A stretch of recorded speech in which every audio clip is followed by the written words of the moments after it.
Biyyi uummata miliyoona 120 ol qabdu Itoophiyaan qabsoon ulaa galaana diimaa argachuuf qabdu waan dhugoomaa jiru fakkaata. Biyyi gaafa Afrikaatti olaantummaa guddaa qabdu Itoophiyaan gaafin isheen ulaa galaana diimaa argachuuf kaafte gaafa Afrikaa akka eechotti raasaa jiraachuun isaan ni beekama.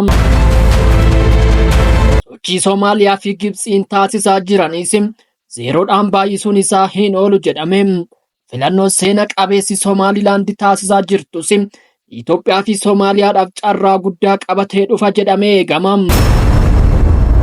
Akkam jirtu kabajamtoota hordoftoota keenya, odeeffannoo kana bal'inaan kan isiniin geenyu ta'a. Aga dhumaatti nu waliin turaan affeerraa keenya kabajaati.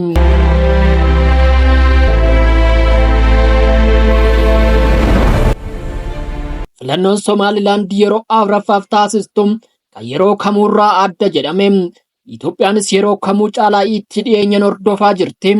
Filannoon kun yeroo muddamni Itoophiyaa fi Somaaliyaa hammaatee itti fufee jirutti adeemsifamuun isaa adda taasisa jedhame. Pirezidaantiin Somaalilaand Musee Bihii Abdii kan muummicha ministeeraa Dr. Abiy Ahimad waliin waliigaltee ulaa galaanaa mallatteessanis filannoo kanaan qoramuu danda'u jedhame.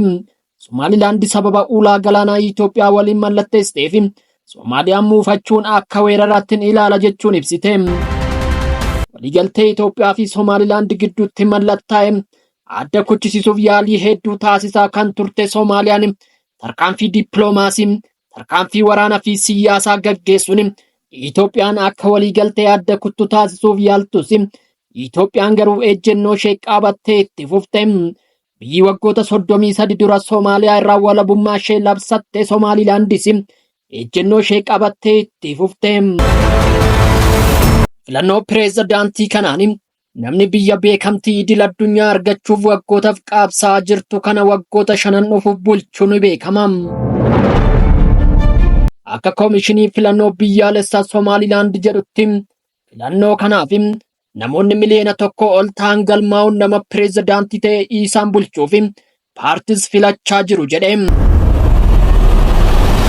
Dorgomtoonni sadeen waliin dorgomaa jiran dorgommii filannoo bara 2017 akka lakkoofsa Awurooppaa ture irratti dorgomanii kan turan yoo ta'u, pireezidaantiin biyyattii Musee Bihii Abdii paartii kulmeeyyirraa marsaa lammataaf biyyattii bulchuuf ni dorgomu. Morkataan isaanii cimaan Abdurrahman Mohammad Abdullaahi paartii isaanii Waddaanii jedhamu bakka bu'uun kan morkatan ta'u. Morkataa sadaffaan paartii Justice and Development jedhamurra Faasil Alii Waraabetu dorgoma.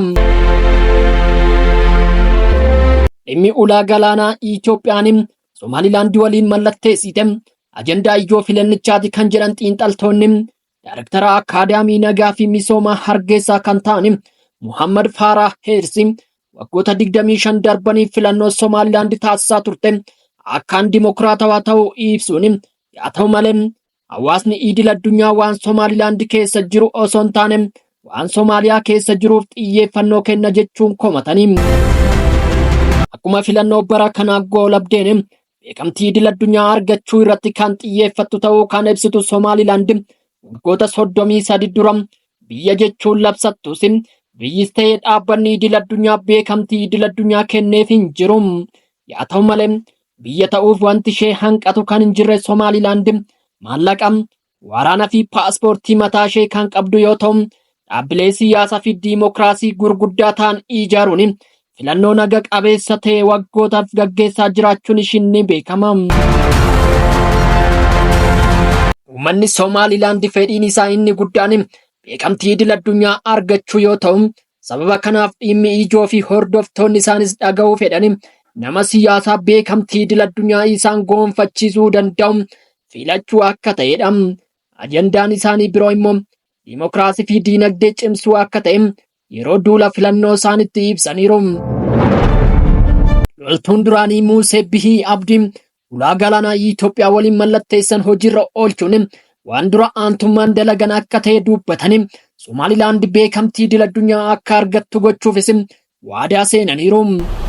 Egaa kabajamtoota hordoftoota keenya Itoophiyaa fi Somaalilaandiif carraa gaarii hawwine odeeffannoo biraan haga walitti deemnutti akka jirtanitti hamtuun isin hin argin jennee nagaadhaan manna.